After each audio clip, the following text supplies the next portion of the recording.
Welcome back to Master Your Glass with me, Livio Lauro. Today we're gonna make not one, but two different versions of the gin and tonic. We're gonna make the gin and tonic and the Spanish gin tonic.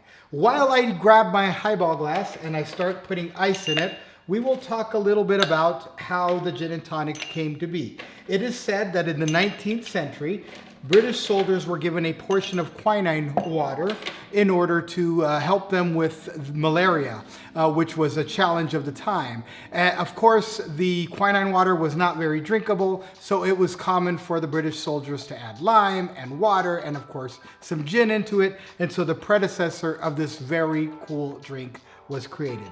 The first one here that I'm gonna make is our very basic 1 part to 2 part traditional gin and tonic as we know it, served in a highball glass. And to do that, I'm going to take 2 ounces of gin. In this case, I am using Bombay Sapphire. Now, Bombay Sapphire is made with 12 botanicals. It's more of a gentle style of gin because they distill the botanicals through a vapor process in what is called a Carter head basket. Ugh. And so what happens there is that the flavors come through a little bit more delicate, so you'll see this gin is a little less pungent. So in this gin and tonic, we're gonna just use Fever Tree Indian tonic, which is a natural blend of quinine and tonic waters. And we're gonna top that all the way up to the top. Just like that, leave just a little room for the ice to melt. And then we're gonna give this a little stir. So often bartenders don't stir it, which is why this drink is so easy to mess up. Supposedly the bubbles are gonna miraculously mix your gin and tonic exactly the way it should be, which is not the case. To garnish this one up, a lot of people love the wedge, so I'm going to go ahead and cut a wedge. I love how the wheel looks, but of course the wedge is more practical because it allows you to squeeze it in. So I'm going to, so that I don't waste, I'm just cutting it this way. I'm gonna cut a little bit off this lime right here, just to make it pretty. And just like that, I am going to add that here.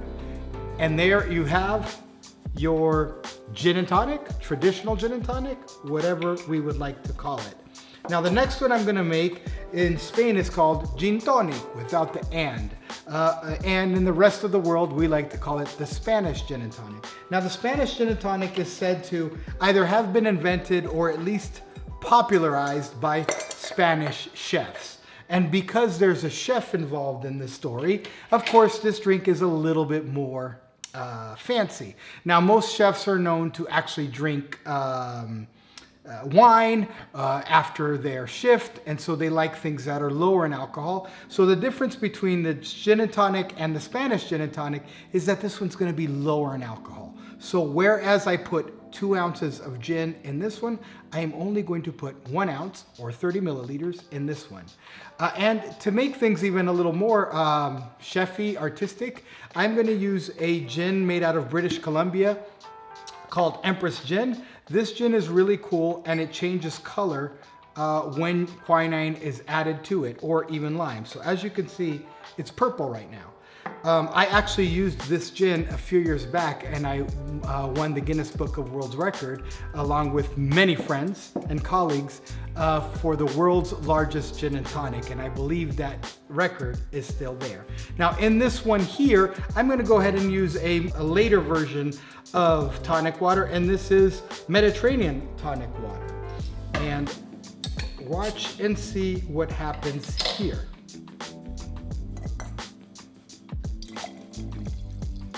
Voila, in front of your very eyes, the purple drink has become pink. Now the way the Spanish gin and tonic is typically garnished is, there's not a set way, but we do know that it has to be very artsy and there have to be multiple ingredients. So what I'm going to do here is I'm going to take a lemon and I'm going to take its peel and I'm going to just express those oils and put it in there. Then I'm going to take some pink peppercorns just to give this some color, just like that. Sprinkle those in just like so. Next thing I'm going to do is I'm going to take a nice sprig of rosemary. Trying to find the perfect one. Let's do it.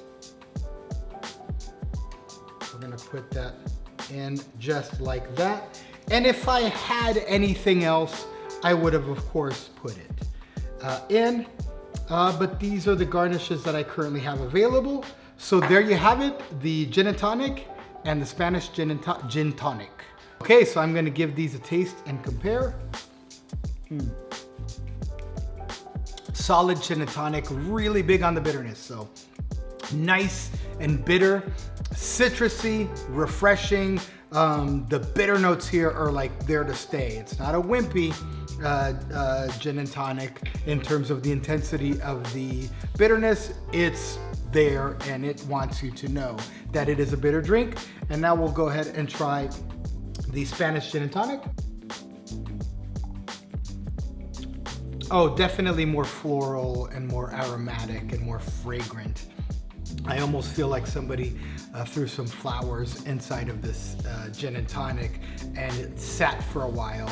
Lower in alcohol, higher in floral notes, easy drinking and crushable. Now, truth be told, these two are part of the same family. They're both gin and tonics, but I believe they serve a different purpose. This is when I'm really looking for a stiff drink.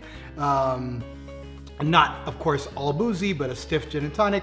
This one over here is just like when I'm desiring something along the lines of a low alcohol, low ABV cocktail. If you enjoyed this episode, please do hit like and subscribe and come on back to Master Glass for more expert instruction for everyday consumption.